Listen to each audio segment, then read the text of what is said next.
আমার মতন মাওলানাকে দিয়ে, আমার মতন ইমাম সাহেবকে দিয়ে, আমার মতন বক্তাকে দিয়ে জাহান্নাম উদ্বোধন করা হবে।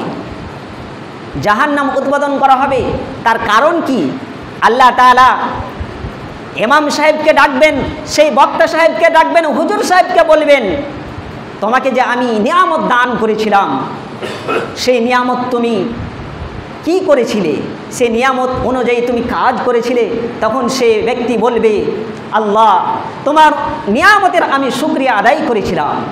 আমি নিজে কোরআন অধ্যয়ন করেছিলাম, নিজে আমি কোরআন শিক্ষা অর্জন করেছিলাম এবং অপরকে শিক্ষা দিয়েছিলাম।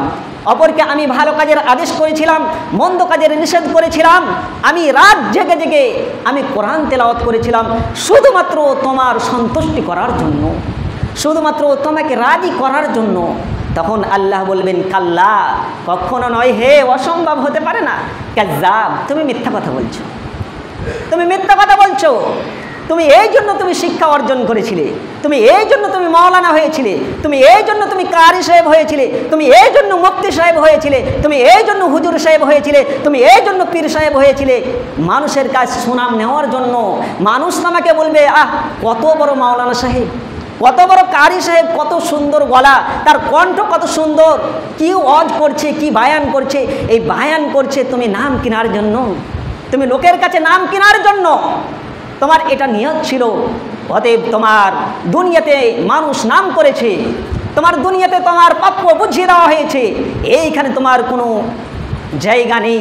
আল্লাহ তাআলা ফেরেশতাকে অর্ডার করবেন, হুকুম করবেন, হে ফেরেশতা, এই ব্যক্তিকে টেনে হেঁচড়ে জাহান্নামে নিক্ষেপ করে দাও। একবারে টেনে হেঁচড়ে জাহান্নামে নিক্ষেপ করে দিবে। অবগত করার জন্য আপনাদেরকে বলে রাখি, সেটা হচ্ছে এই যে হুজুর সাহেব বললি, ইমাম সাহেব বললি, আপনারা ভাবিয়েন না, আপনারা হাসিয়েন না যে তাহলে ইমাম সাহেবেরাই তো জাহান্নামে আগে যাবে।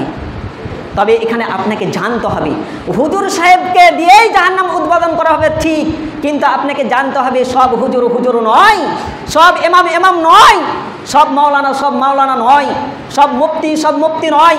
যারা সহিহ হাদিস মোতাবিক চলে, যারা নির্ভীকভাবে বক্তব্য পেশ করে, যারা সহিহ আকীদার মোতাবিক চলে, যারা কোরআন এবং হাদিস ভালোভাবে স্টাডি করে, যারা তাদের আমল ঠিক রয়েছে, তার মানহাজ ঠিক রয়েছে, তার আকীদা ঠিক রয়েছে, ওই সমস্ত মাওলানা দিকে জাহান্নাম উদ্বোধন করা হবে না। ওই সমস্ত হুজুরদেরকে দিয়ে জাহান্নাম উদ্বোধন করা হবে যারা রাসূল সাল্লাল্লাহু আলাইহি সাল্লামের পদ্ধতিতে চলাফেরা করে না, রাসূল সাল্লাল্লাহু আলাইহি সাল্লামকে প্রাধান্য দেয় না, রাসূল সাল্লাল্লাহু আলাইহি সাল্লামকে মানে না, রাসূল সাল্লাল্লাহু আলাইহি সাল্লামকে তাচ্ছিল্য মনে করে, তাদেরকে দিয়ে জাহান্নাম উদ্বোধন করা হবে। ওই সমস্ত হুজুরকে দিয়ে জাহান্নাম উদ্বোধন করা হবে যারা নবী দিবস পালন করলে এই গত 12ই রবিউল আউয়ালে নিজের জন্মের তারিখ নিজে জানে না, তারা বলছে আমরা আশিকে রসুল। তারা আশিকে শয়তান, তারা আশিকে শয়তান। তারা আশিকে যদিও রসুল হতো, রাসূল সাল্লাল্লাহু আলাইহি সাল্লাম যে পদ্ধতিতে তাদের চলতে বলেছিল তাদের পদ্ধতি ভুল রয়েছে, তারা সেই পদ্ধতিতে চলে না। তারা বলে আমরা আশিকে রসুল, তারা আশিকে রসুল নয়, তারা আশিকে শয়তান। তাদের মুখে দাড়ি নেই, তাদের মুখে পান রয়েছে, বিড়ি রয়েছে, জর্দা রয়েছে, আর তারা দাবি করছে আমরা আশিকে রসুল। তারপর তার গিটের নিচে প্যান্ট পায়জামা লুঙ্গি ঝুলিয়ে পড়ছে, তারপরে বলছে আশিকে রসুল। রাসূল সাল্লাল্লাহু আলাইহি সাল্লামের জন্মদিবস পালন করছে, তারপরে বলছে আমি হুজুর সাহেব। ওই সমস্ত হুজুরকে দিয়ে জাহান্নাম উদ্বোধন করা হবে। ওই সমস্ত হুজুর সাবধান হয়ে যান আপনারা।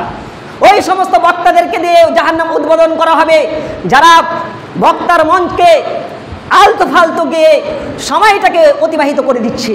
আর আজকে আমরা আনপাবলিক মানুষ, আমরা মূর্খ মানুষ, আমরা কিছুই জানি না, কোরআন এবং হাদিসের আমাদের জ্ঞান নেই, আমরা একটু জানার চেষ্টাও করছি না। যে সমস্ত বড় বড় আলেম রয়েছে, যারা ভালো ইমাম রয়েছে, তাদেরকে বাদ দিয়ে আলতু ফালতু বক্তাকে নিয়ে এসে স্টেজ গরম করছে, এসে আগডুম বাগডুম গিয়ে চলে যাচ্ছে, শুধু কার কিস্সা কি কিস্সা বলে চলে যাচ্ছে, সময়টাকে অতিবাহিত করে দিচ্ছে। এই সমাজটাকে একবারই ধূলিসাৎ করে দিচ্ছে, সমাজটাকে অরাজকতার দিকে ঠেলে দিচ্ছে আজকে আমাদের কারণে। ওই সমস্ত বক্তাদেরকে আমাদেরকে বয়কট করতে হবে যারা আহলে হাদিস নামে আমাদের আহলে হাদিসের মঞ্চে এসে বক্তব্য দিচ্ছে আলতু ফালতু করে। ওই সমস্ত বক্তাকে বয়কট করতে হবে। আপনি যদি মনে করেন কি আমরা বয়কট করব, অবশ্যই আপনি পারবেন, যেহেতু আপনি যখন জালসা দিবেন আপনি ওই সমস্ত বক্তাকে ডাকবেন না, আপনি ওই সমস্ত বক্তাকে ডাকেন যে তার মানহাজ ঠিক আছে কিনা, তার আকীদা ঠিক আছে কিনা, ওই সমস্ত বক্তাকে ডাকেন না, তার আমল ঠিক আছে কিনা আপনি তাকে ডাকেন। আপনি তাকে ডাকছেন না, আপনি কাকে ডাকছেন? যে বেশি গীত গাইছে, যে বেশি গজল জানে, যে বেশি হাসি কৌতুক জানে, তাকে আপনি রাখছেন। কিন্তু কোরআন এবং হাদিসের নির্ভীক বক্তা অনেক রয়েছে। আপনারা এই গ্রামের মধ্যে যত ইমাম সাহেব রয়েছে, ইমামদেরকে আপনারা একবারও দাওয়াত দিলেন না যে আমরা একটা অনুষ্ঠান করি, একটা আমরা মঞ্চ তৈরি করি।